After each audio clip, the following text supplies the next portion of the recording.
यदि संसार में जन्म मिले तो इन 3 चीजों से बचने का प्रयास करो। पहले नंबर पर है कर्ज।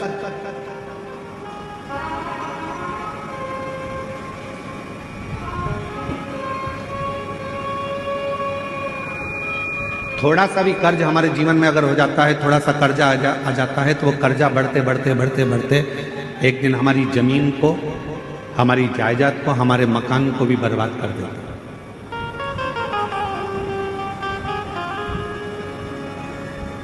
मेरे छत्तीसगढ़िया रहवासियों से पहले भी निवेदन करा था भिलाई में, और आज फिर छत्तीसगढ़िया के रहवासियों से निवेदन करूंगा, मेरे छत्तीसगढ़ के रहवासियों से कहूंगा कि अपनी जमीन को बेचकर शहर जाने का प्लान मत बनाओ, बल्कि अपनी गांव को इतना उज्जवल बनाओ कि शहर का आदमी भी तुम्हारे गांव को देखने के लिए। एक सच्चा छत्तीसगढ़िया, हम अपनी भाषा में कहते हैं जय जोहार।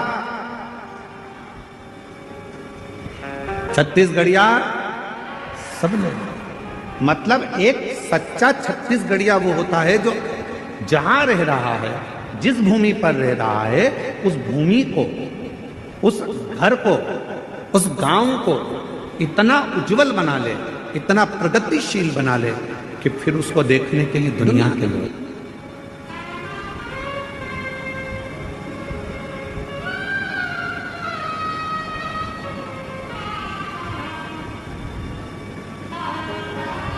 यहां जितने छत्तीसगढ़ के मेरे जीजी जीजा बैठे हैं, आप सब कोई साधारण नहीं हो। जितने भी बैठे हो, आप भगवान श्री राम जी के नाना जी और नानी जी हो। छत्तीसगढ़ वालों को ये गौरव होना चाहिए कि हम कौशल प्रदेश के हैं, माँ कौशल्या जी के गांव के हैं, और भगवान राम जी हमारे भांजे हैं।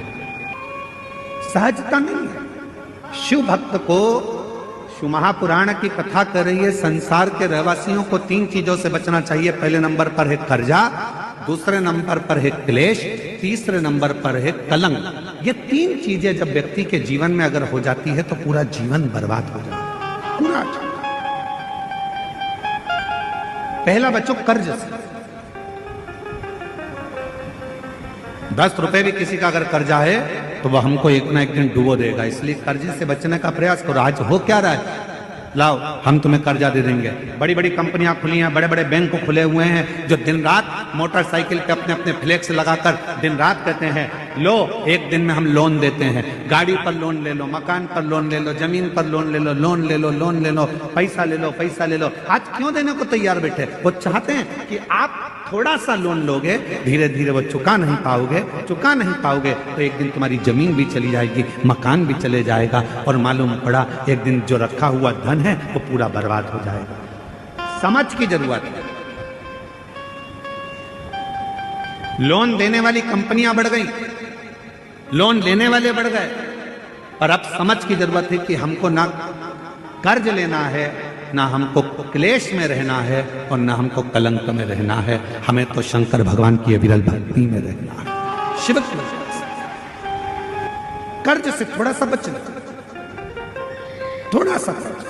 और जब यह मानव देह कर्ज से बच जाए तो इसको क्लेश से बचाने का प्रयास करो कि परिवार में रह रहे हो, गांव में रह रहे हो, नाते रिश्तों में रह रहे हो, कुटुंब कबीले में रह रहे हो, कोई क्लेश नहीं होना चाहिए। आपस में थोड़ा साझा बनाकर, थोड़ा सा।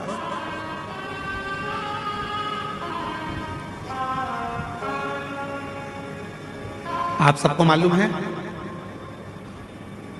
महीने में 2 एकादशी आती है तो 2 प्रदोष आती है। कभी किसी से पूछो कि भगवान शंकर का यह अविरल त्योहार प्रदोष का व्रत क्यों आता है, क्यों भगवान शंकर की आराधना प्रदोष के दिन करी जाती है? क्यों? कभी सोमवार होम प्रदोष आ जाती है, कभी गुरुवार का प्रदोष आ जाता है, कभी शुक्रवार का प्रदोष आ जाता है, कभी कोई प्रदोष आ जाता है। ये प्रदोष का व्रत क्यों आता है? उसका एक कारण है, भगवान शंकर प्रदोष का व्रत धारण कर फिर अगला जो दिन होता है उस दिन मेरे शंकर भगवान अपने सारे गणों के साथ नंदी, भृंगी, श्रृंगी, नर, गंधर्व, अप्सरा, किन्नर, देवता, पशु, पक्षी जितने भी होते हैं मेरे शिव सबके साथ बैठकर अपना महाप्रसाद ग्रहण करते हैं।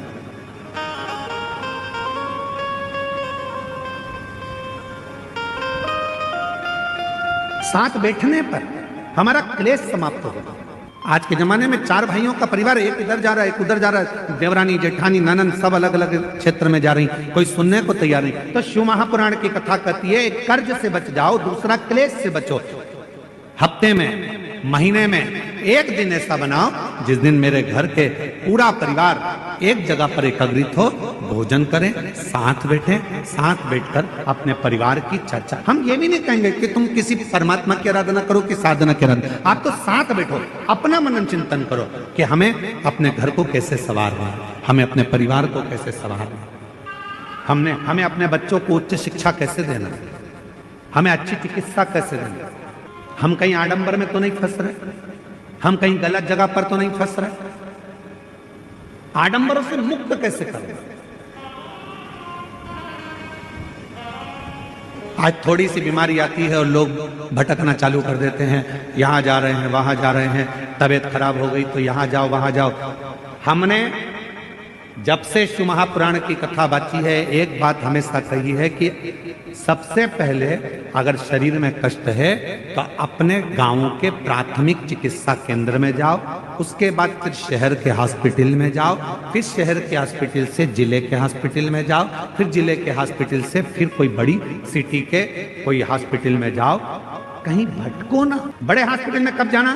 जब पहले छोटे हॉस्पिटल में जाना। बड़ा हॉस्पिटल वाला क्या करेगा?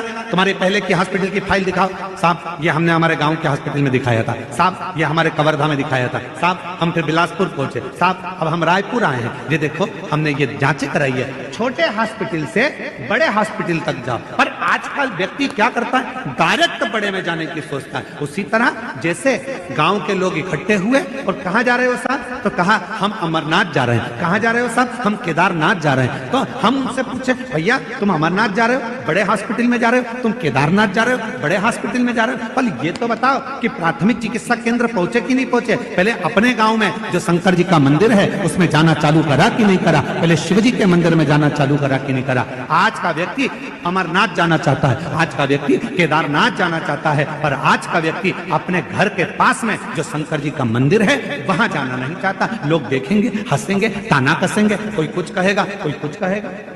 पहले चिकित्सा केंद्र, प्राथमिक चिकित्सा केंद्र जाइए, पास के मंदिर जाइए, और जब आप प्राथमिक चिकित्सा केंद्र में जाएंगे तो बड़े हॉस्पिटल तक पहुंचने की जरूरत नहीं पड़ेगी, ये निश्चित है। कर्ज से बचो, क्लेश से बचो। हफ्ते में एक दिन ऐसा बनाओ कि हमारा घर, हमारा परिवार, हम सब बैठे भगवान शंकर प्रदोष का जब आनंद करते हैं तो भगवान शिव सारे नंदी भृंगी श्रृंगी गण जितने भी हैं, देवता किन्नर गंधर्व जितने भी हैं, सबको एक साथ लेकर बैठते हैं, सबको एक साथ लेकर प्रसाद ग्रहण करते हैं, प्रसाद खाते हैं, एकजुटता में, क्लेश से। और तीसरे नंबर पर कहा कलंक से बचे।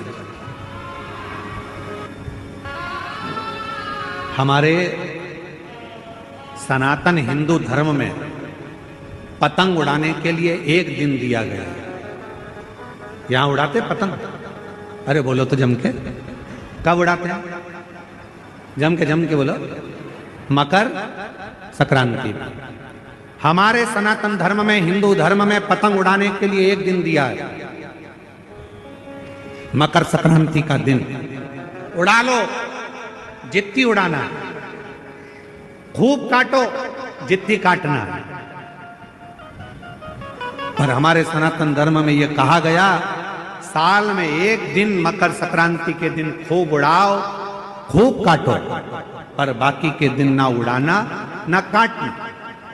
शिव महापुराण की कथा कहती है, किसी का कोई काम हो रहा है, किसी के बेटे की शादी हो रही है, किसी की बेटी का संबंध हो रहा है, लोग हर कुछ बोलकर उड़ा देते हैं और उसके संबंधों को काट देते हैं। शिव महापुराण की कथा कहती है, कोई उन्नति की सीढ़ी पर चढ़ रहा है तो उसको चढ़ने दो, बढ़ने दो, उसको काटने का प्रयास मत करो, क्योंकि हम सब सनातनी हैं। सनातनी काटता नहीं है, सनातनी जोड़ता है।